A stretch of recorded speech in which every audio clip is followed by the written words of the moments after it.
Welcome to Hood Champion Boxing Sports. In boxing, you find a way to win or you find a way to lose. Let me tell you something. Fury and Ngannou. I'm very happy that Ngannous is getting this fight. I'm very happy to see this man achieve his dream. Just knowing his story, just getting over there out of Cameroon and that trek he had to make to somehow end up in Spain and end up in France, end up in the United States, in the UFC, get underpaid to end up in this position to make at minimum $10 million. It looks like Ngannous is going to probably make closer to like $20 million, okay? All that man wanted from the UFC was just pay him fairly. And you know they're not doing that at the UFC. I understand their business model, and I get it. What they're doing. They're trying to avoid ending up in a situation like PBC, Showtime. Okay, they want to stay around for a long time, and basically, hey, if you want to fight for the UFC, you either take the deal we offer you or you don't. Go find better. Simple. So it is what it is. But my question is, who really cares about Tyson, Fury, and Ngannou? I'm telling you, this fight does not, at least for me, it doesn't have the buzz like Mayweather-McGregor. With Mayweather-McGregor, man, everybody was talking about that fight. Everybody tuned into that fight. I don't know one person who didn't tune in to see Mayweather-McGregor. So for people saying that Fury and Ngannou, they expected to outperform Mayweather and McGregor, I'm like, how? What indicator or indicators are you seeing to compel you to believe that Fury and Ngannou is going to be bigger than Mayweather and McGregor? Now, I'm going to tell you right now, if I'm not wishing bad on the event, but they're in kind of deep because they're banging against I think a UFC card on the same night, and a UFC card is taking place in Dubai, I believe, on the exact same night. So I don't know. We know out there in the Middle East, man, those guys issue record-breaking purses. Tyson Fury could be making like 60, 70 million, something like that. A lot of money for both of these guys. But I just don't, there's just not much of a buzz around this. Yeah, of course, we'll be looking at it, but I mean, it's not plastered all over social media. It's not plastered all over the televisions. Like, I'm just, the promotional video is pretty cool where Fury's in the restaurant and, both of the guys are shaking the buildings and stuff. That's nice, but it just doesn't seem like there are much people who have an interest in it. I think because Mayweather-McGregor, there were a lot of people that felt McGregor really had a chance to beat Mayweather, and the way they promoted that fight, they were all over it, and it was very entertaining. And even Mayweather talked up the fight, saying how good of a chance, saying that McGregor was good with his hands, and he started talking the McGregor fight months before they even looked to start negotiations. I just think this Fury and Ngannou thing, it just kind of was dropped in our laps. There really was no build-up. I'm going to be quite frank with you. I thought Deontay Wilder was going to be fighting Francis Ngannou or Anthony Joshua, and I'm going to tell you exactly what I thought.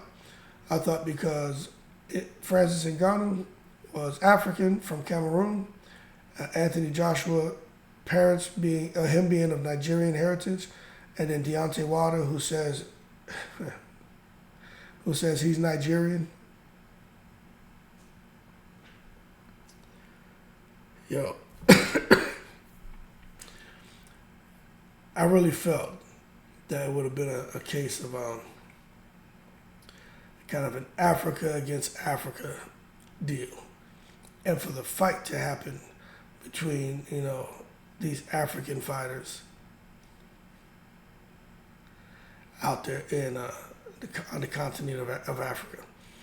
But to find out Tyson Fury got the fight, I'm like, how? Who's on Tyson Fury's team that was able to come in and say, hey, let's make this fight? Who has that kind of pull? That's my question. How out of the African brothers, right? How in the world did the big belly gypsy come and break all that up? And he came and got the fight with Ngannous. Not the Nigerian Anthony Joshua and not the Nigerian Deontay Wilder, but the big, fat, belly, bubble ups, Tyson Fury the Gypsy.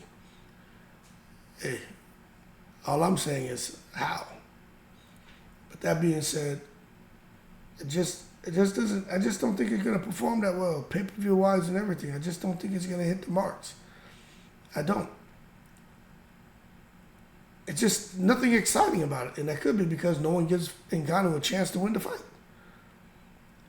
He's the selling point is Ngannou, as far as he's what's recorded. He's the hardest punching human being walking the planet right now. Something like he hits the impact of his punch is like being hit by a sedan. So he obviously has some power. I'm just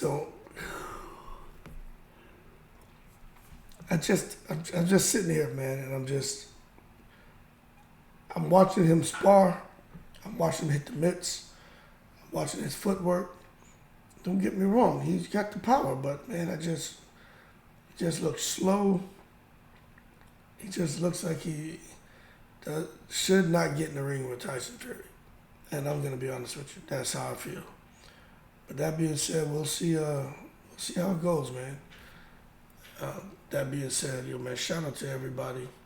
Mega paydays for Ngannou and Tyson Fury, but doesn't have a mega interest and doesn't have a mega buzz surrounding this fight.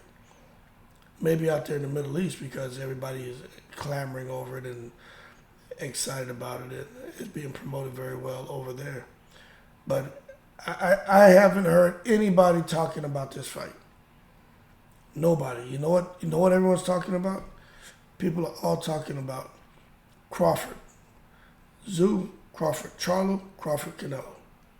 That's it. Nobody talking about anything else. They ain't even talking about Haney Prograis.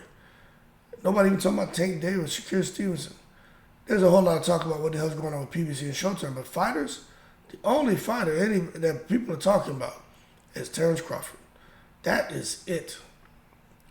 But anyway, I'm going to watch it. I think it's a good fight, Fury and Ngannou, but it's not, I don't think it's going to be put up record-breaking numbers.